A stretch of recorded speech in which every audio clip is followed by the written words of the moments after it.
my name is Lisa Ross, though you may know me better as Paper Daisy Creations. And today I'm going to show you how to make a bobble on these socks. Now this is a very teeny tiny bobble.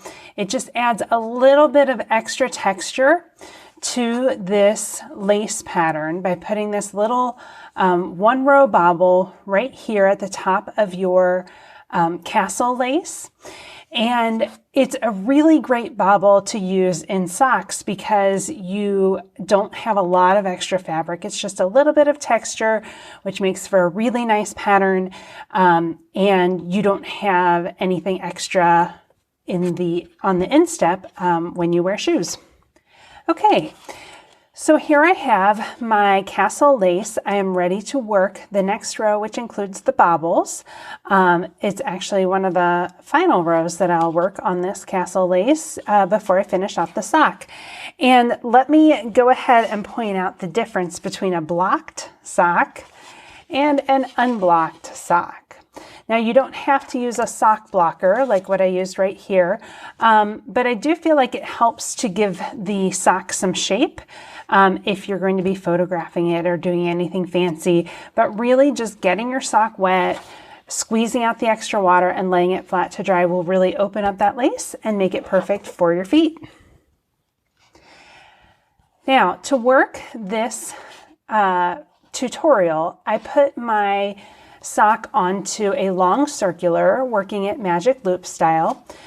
This is not typically the way that I work my socks, although I have before.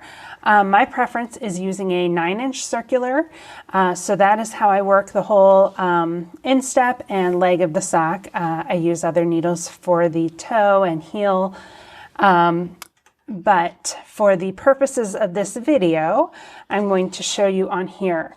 One thing that is really helpful when you are knitting this bobble is to have very pointy tips.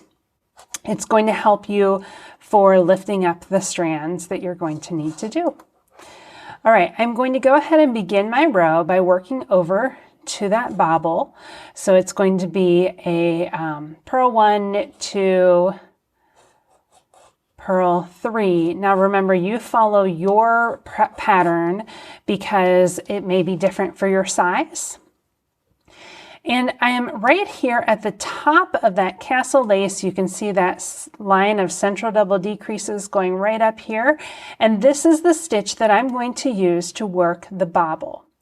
And here's how I'm going to do it. Into that stitch, I'm going to knit, yarn over, knit, yarn over, knit. And that's going to give me 5 stitches instead of just 1. So into that stitch, I'm going to knit. Do not take it off the left needle, yarn over. I go back into that same hole, and you can see I'm holding on to that yarn over with my finger. That just keeps it in place, keeps it from sliding around, so that I can go into that same hole, knit, then I'm going to yarn over again, so I swing it back to yarn over, and into that hole again, I'm going to knit. And I can check to be sure that I've got 1, 2, 3, 4, 5 stitches out of that one, and then I can take it off of the left needle. So let me show you that one more time. It's really easy to pull out because they're all into the same stitch. I'm going to go in and I'm going to knit, yarn over, same stitch, knit, yarn over, and same stitch, knit. Okay, so I have 5 stitches instead of just 1. Be sure you don't count this little purl stitch that's over here on the side. And now what I'm going to do is reduce that number of stitches to just 1. I'm going to keep this very first stitch on the right needle, and I'm going to lift each of the other strands over. Now you can do it 1 at a time, or you could do it, I actually like doing it 2 at a time, but for the purposes of this video, I'll show you how to do it 1 at a time. So I take the second stitch on the needle, and I'm going to lift it over the first. And you can see this is where it helps to have very pointy tips. So again, the second stitch on the needle, pull it over the first, kind of helps to hold it on with an extra finger. Again, the second stitch on the needle comes out over the first. And finally, one more time, the second stitch on the needle comes over the first. And that is my little bobble. It's a very tiny little bobble, just a little bit of extra texture. So now I'm going to work over to the next point.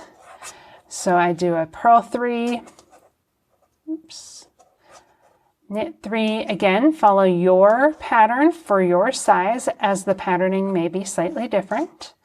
Purl 3, and I am at this point where I'm ready to make my next bobble or mini bobble.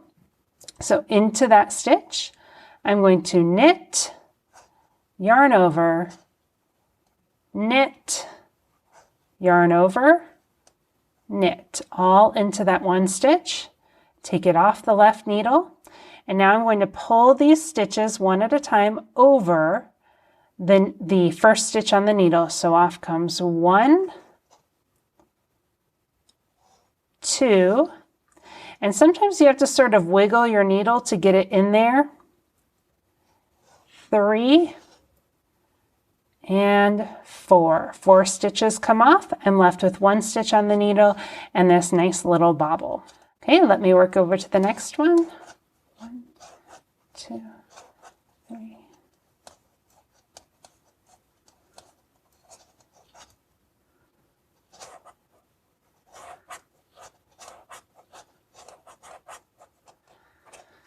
Okay, I'm ready to work my next bobble. So I'm going to go in, knit, yarn over, knit, yarn over, knit.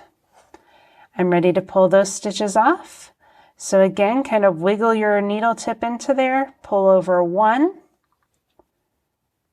2, and I'm going to go ahead and show you what happens if it comes off. So if I'm pulling and that stitch comes off the needle, I find it easiest just to pull it all out and start over.